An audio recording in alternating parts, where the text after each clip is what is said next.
everyone, this is Melissa, and I'm the talkative introvert. Originally, I wanted to have my husband go on the podcast and do a birthday episode with me, since this is going to go live after his 30th birthday, which, as most of you know, is considered as one of the milestone birthdays. Since he didn't want to do one with me, I asked him, well, what would be a good topic to talk about? He said something along the lines of, why do people put such a big emphasis on birthdays, especially these milestone birthdays? Because for the both of us, we kind of get birthday anxiety around our birthdays, which in my opinion is largely due to our introversion. So today I'm going to talk about birthdays, expectations, and I'll share some advice I got from Reddit and some random articles online. I was reading this article and it asked, who can experience birthday depression? Then the fourth bullet down wrote, introverted people, period. I was like, damn, okay. But I mean, it's true. The topic around birthday anxiety kind of surfaced due to the fact that Brandon was turning 30, or I guess when this episode goes live, he will be 30. Because 30 is considered a milestone birthday, there was this expectation to do something big. I received questions from people ranging from like friends, family, even coworkers, asking what we're going to do, like what's the big plan. I think that's where some of the anxiety lies because of these damn milestone birthdays. Because why are they so important? I mean, I do get it to a certain extent, right? At 13, you finally become a teenager. At 18, you're an adult. Even though, in my opinion, you're not a true adult until you start supporting yourself and pay taxes. I personally don't even think you should vote at 18. No offense. I just don't know a lot of 18-year-olds I would trust to know what's best for the country. And then 21, you get to drink and smoke, at least here in America. Then 25, you finally get to rent a car. And at this point, you no longer have any age constraints to anything. You could pretty much do and buy anything, legally. I know that 50 is a big deal because you're officially half a century years old. I know some cultures make a big deal of 1-year-olds, but that's really more for the parents, like, congrats for keeping a baby alive for a year. Anyways, I get it. There are certain ages that symbolize a certain stage in your life. That makes sense. I understand surviving another year and so celebrating you as a person, but why the high expectations and these grand gestures for people's milestone birthdays? For example, Brandon's mom's 50th birthday, she had a huge party. They even got her a custom cake, which got ruined during transit, but an expensive cake nonetheless. Not one of those like food for less cakes or an ice cream cake. Then the aunts tried to solicit help from everyone to decorate the house and do certain tasks. She even had a male stripper for her birthday. Not exactly something you do for every birthday. Typically, we would just hang out at our uncle's or go out to eat. So it was definitely a big ordeal. It was perfect for her though. Like in this situation, it worked out and she had a memorable birthday and she was grateful and thankful that everyone, did this for her. So it did work out in her favor and it worked out for her. However, not everyone is fortunate to have a village of people willing to plan a huge party for your birthday. And that's where having these high expectations can be somewhat detrimental. It reminds me of this one time my friend was telling me about her friend. She was super upset because no one was making a big deal about her birthday. It was nearing one of those big birthdays. I couldn't remember if it was like 40 or something, but it was just one of those big ones, right? And she had all these high expectations. She wanted a surprise party. I don't know how it could be a surprise if you're asking for it, but she wanted a surprise party. She wanted to do all these things like go out of town, get a tattoo, just do some elaborate things. I can't remember all that she said, but I just remember it being a lot. It was just a lot that she wanted to get done.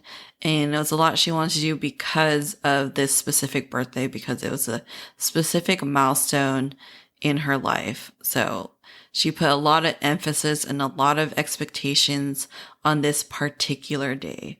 And that's a lot to get done in a day. And honestly, a lot to ask of people to do for you in a day, you know? And especially like the whole fact she wanted a surprise birthday party. It's like people, they can't read your mind. They don't know exactly what you want. And she just put just such a high expectation on this birthday. And it's like, why put yourself in that position? You're not setting yourself up for success at that point.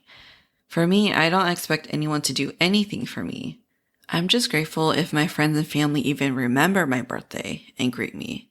That's honestly good enough.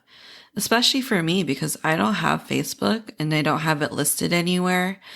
You would have to first ask me to know when it is, and then somehow remind yourself when it is, which shows that you cared enough to take the time to note it down somewhere so you don't forget, which is, something to be grateful for. Someone is remembering like your special day, the day you came into this world. And in my opinion, it's better to have no expectations and be grateful if something does happen versus putting a huge emphasis on your birthday and risk being disappointed if it doesn't go your way. Under promise, over deliver. Brandon says that all the time. It's kind of the same concept. So he told me that when it comes to his customers, they under promise but over deliver, because there can be a lot of unknowns, just like with anything in life. There may be obstacles in life that is out of your control, but if you set the bar low, then you're more likely to be happy with the outcome because it'll usually be exactly what you expected or better. I loved that. I loved when he told me that. I was like, yeah, that makes sense. That's probably why they have so many loyal customers who keep coming back. And you can apply this to yourself. Don't expect so much so you can avoid the risk of being super disappointed.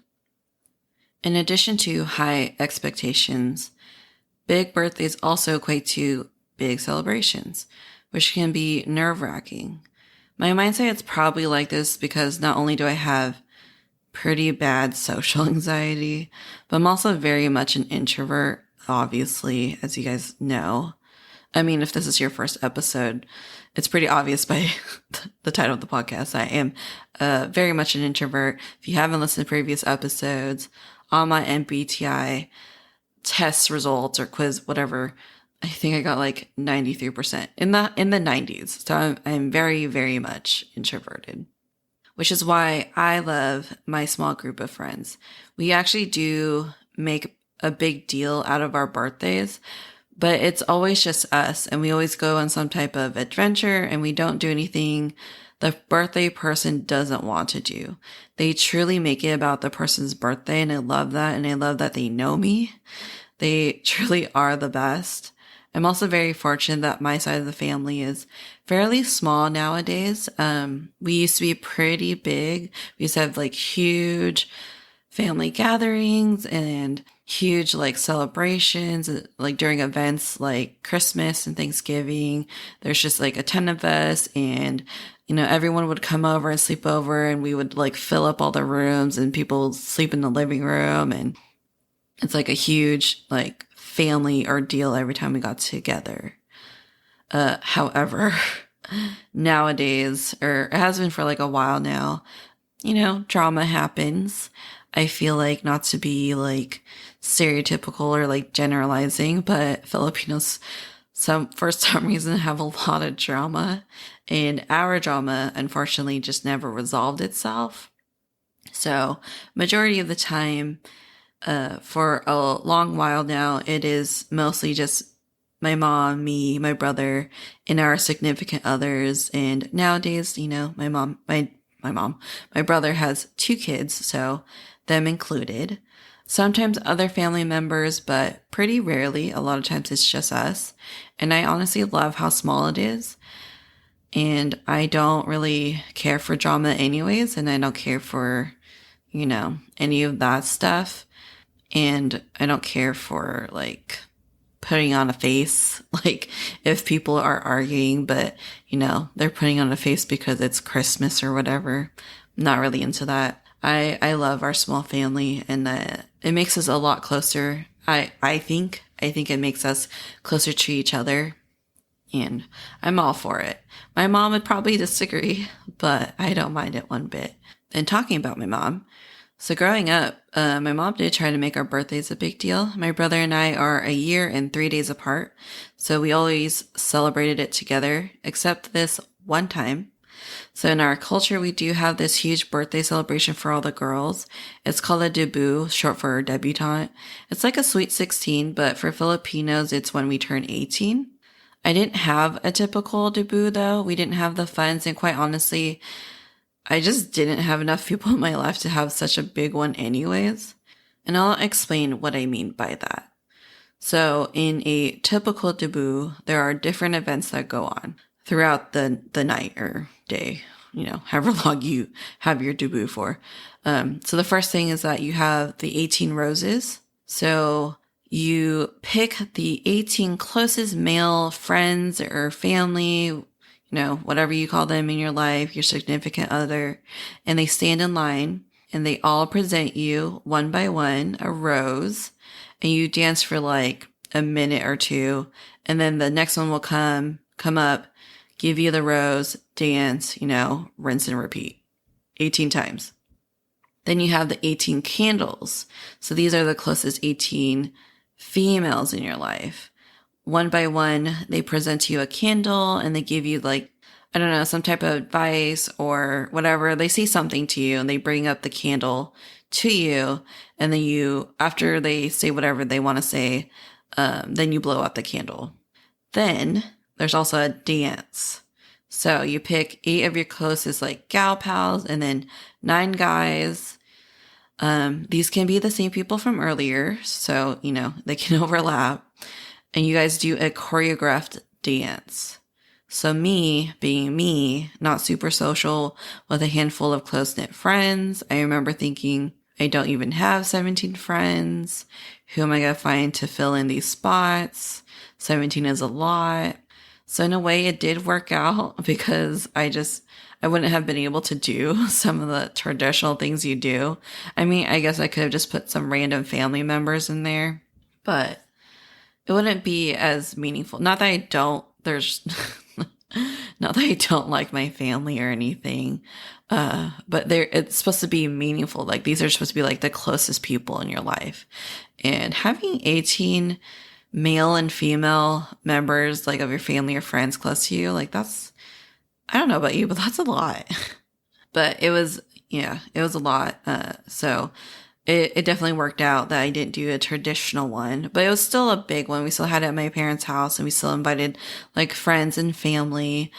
And I definitely still remember it being pretty big. I'm definitely more introverted the older I get, because at the time it wasn't too bad. I wasn't, hating it, but I definitely remember it being exhausting and not wanting to do it ever again because I hardly ate. I had to greet everyone one by one, take pictures with everybody, take pictures, the whole group, but then individual groups. And I was constantly going from person to person, checking on them, making sure everyone's doing all right.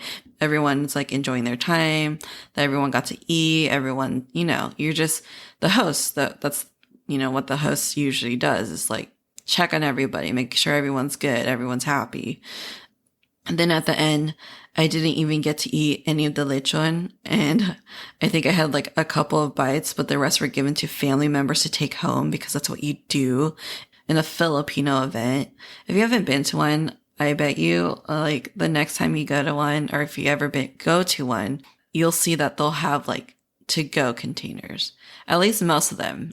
Maybe not everyone, but a majority of the time they will have to-go containers, or they'll at least have paper plates and foil ready for you to take food home. So I didn't get to eat lechon, which is a big deal. The reason why I bring it up, because it is a big deal, because we only buy lechon, which is the whole roast pig, on very special occasions. And I was pretty upset. And now I'm hungry. In a way, it was more for everyone else than it was for me, kind of like a wedding, you know? So for me, when we start approaching these milestone birthdays, I'm not always thinking about me. I'm thinking about other people because sometimes, believe it or not, I can be a people pleaser. Although the older I get, the less I am a people pleaser. I think now I'm more selective about who is worth pleasing. I actually got into an argument. Well, not really an argument, but a little heated with Brandon the other day because I was like, you are way too nice. You say yes way too often and you need to stop and you shouldn't feel guilty if every once in a while you say no. Like, it's okay. It's not the end of the world. I don't know. Maybe I'm becoming more of a cold-hearted bitch the older I get. Oh well. But that's where a lot of this anxiety comes from, caring too much about what other people think. For a celebration that's meant to be all about you, you do think a lot about other people. Like back to my friends, even though they want to make it all about me on my birthday, I can't help but think about making sure we do something they would enjoy too. I can't help it. I'm sure they do the same thing when it's their turn. It's just human nature to care about that kind of stuff, you know? Anyway, so these milestone birthdays, I did have some anxiety around Brandon's 30th birthday. I kept thinking, am I a terrible wife for not planning a huge party?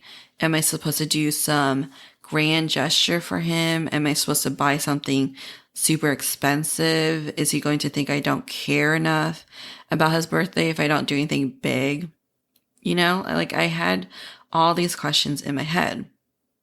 And I actually did have a perfect plan, but it would have been thousands of dollars that I just do not have unless I wanted to put it all in a credit card, which was going to be a big fat no from me. I just paid off all my debt last year. I did find this place though. It's called Drive Tanks. I think it's in Texas.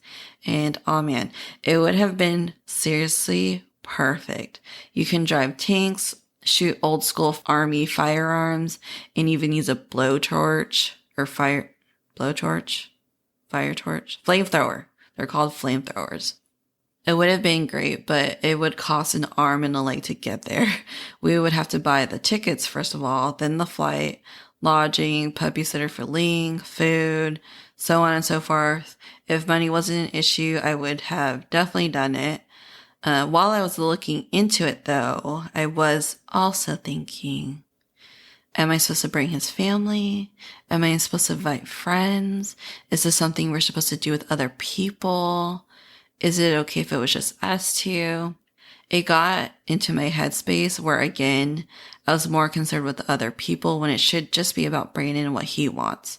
So finally, I got out of my head and I just flat out asked him. I was like, hey, you know, you're turning 30. I know it's supposed to be a big deal, but what do you want to do? I don't know if that's what I said exactly, but, you know, along those lines.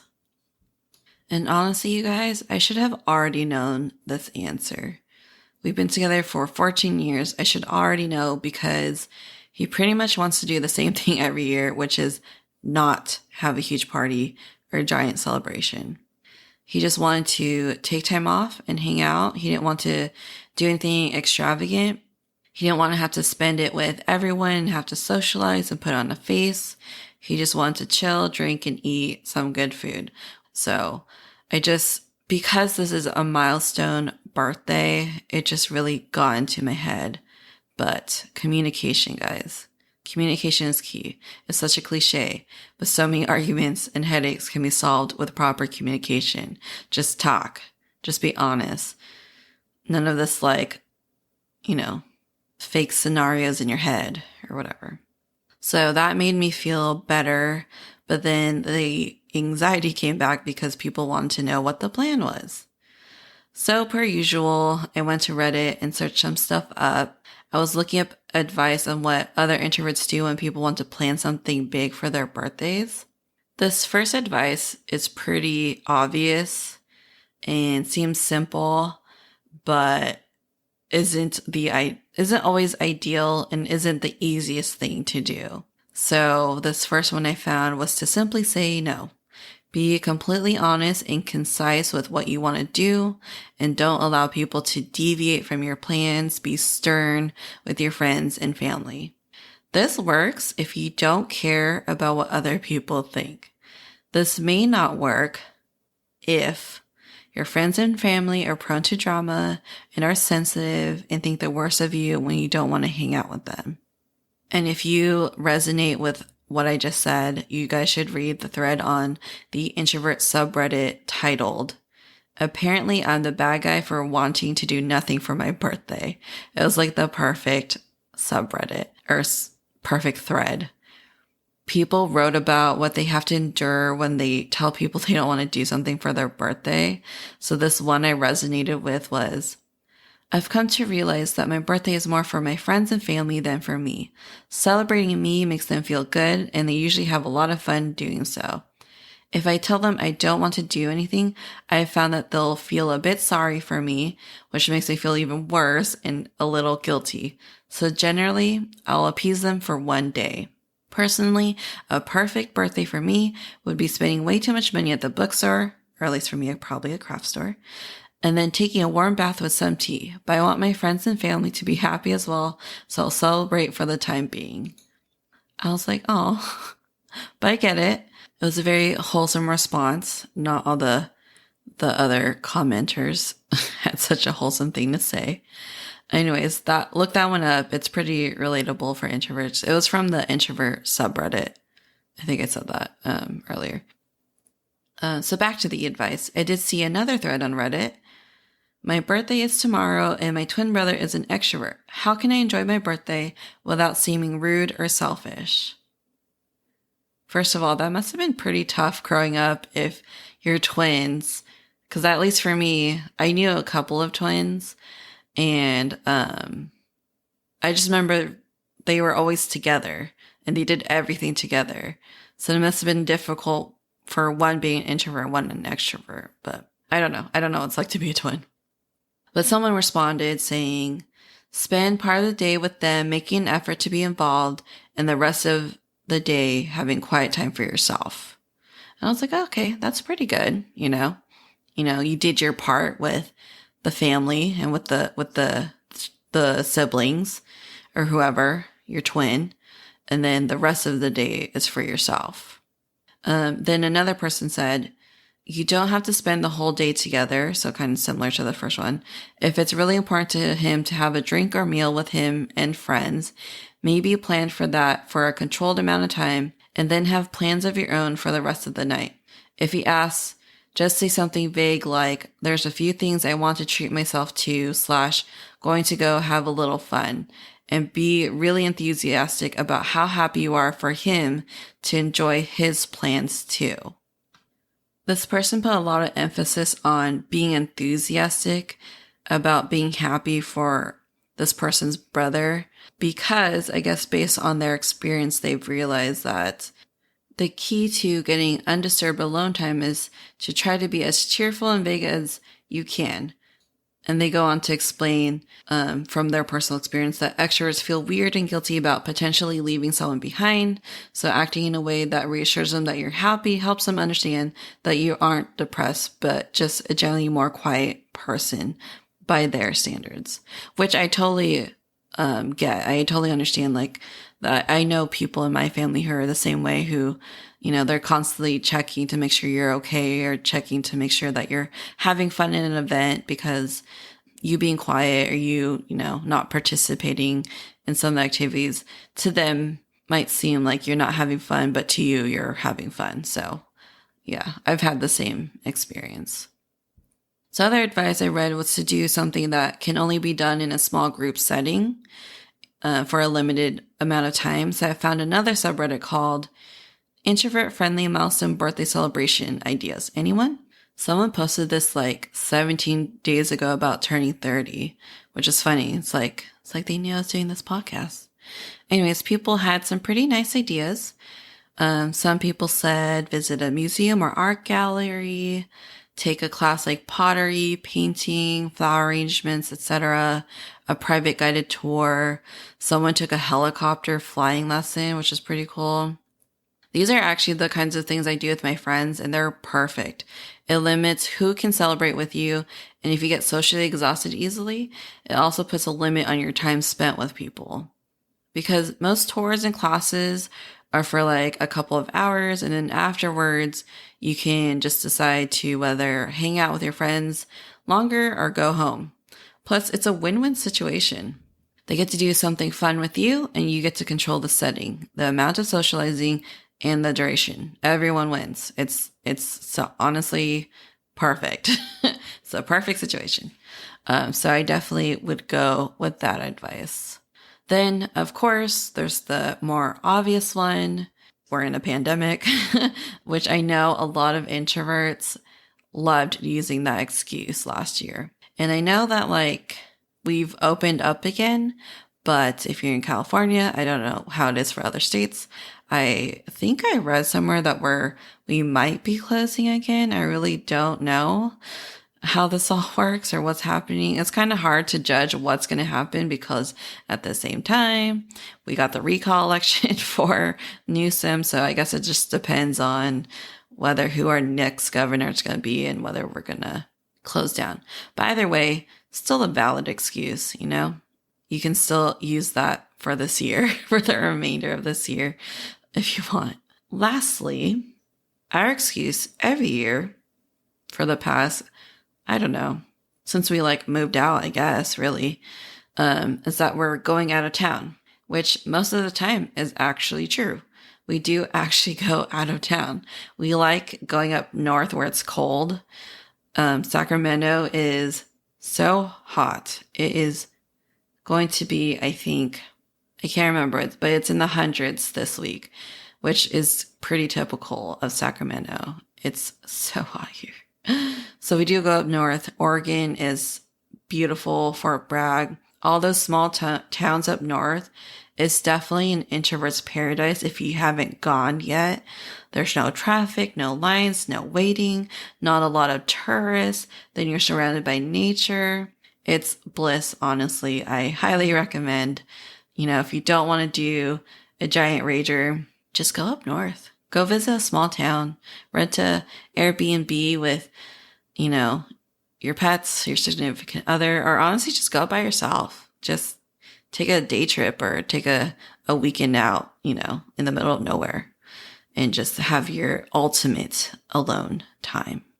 Literally get up and leave, discover a new place and enjoy the open road. So that's kind of all the advice I got for you guys. I did read through several subreddits. I read through some articles, but they're pretty much all the same. They pretty much all say the same thing. And it's really like the biggest thing is just like being an advocate for yourself, communicating, telling people what you want. And someone did mention like, if you tried telling people what you want, why you want it, and they still are like at you about it and think that you should still celebrate your birthday and have a giant birthday bash, then those people don't truly care about what you think and who you are and don't respect your personality and who you are as a person. And that might seem harsh, but it's true. Like if you literally told someone exactly what you want, and they still say that, no, that's not what you want and that's not what you need, that's not a true friend, someone who respects you. So the main advice people have is just to do what you want and tell people what you want to do and say no. All right, you guys, if it's your birthday or about to be your birthday, happy birthday. Happy Leo season. I hope you get to do exactly what you want to do on the day of your birth. Don't let others get you down. And remember to never feel bad for being you. You're allowed to not want a massive celebration. It's okay to not put high expectations on milestone birthdays because as corny as this is going to sound, get ready for it. Every day that you're alive is a day worth celebrating. All right. Thanks for making it to the end. If you enjoy what you hear, want to stay up to date on the show, please follow me on Facebook and or on Instagram. You can also check out my website at thetalkativeintrovertpodcast.com. All the information will be on there as well as in the show notes. If you want to help support the show, please review and rate the podcast and share it with your friends and family. Thanks so much, and I'll talk to you guys in the next episode.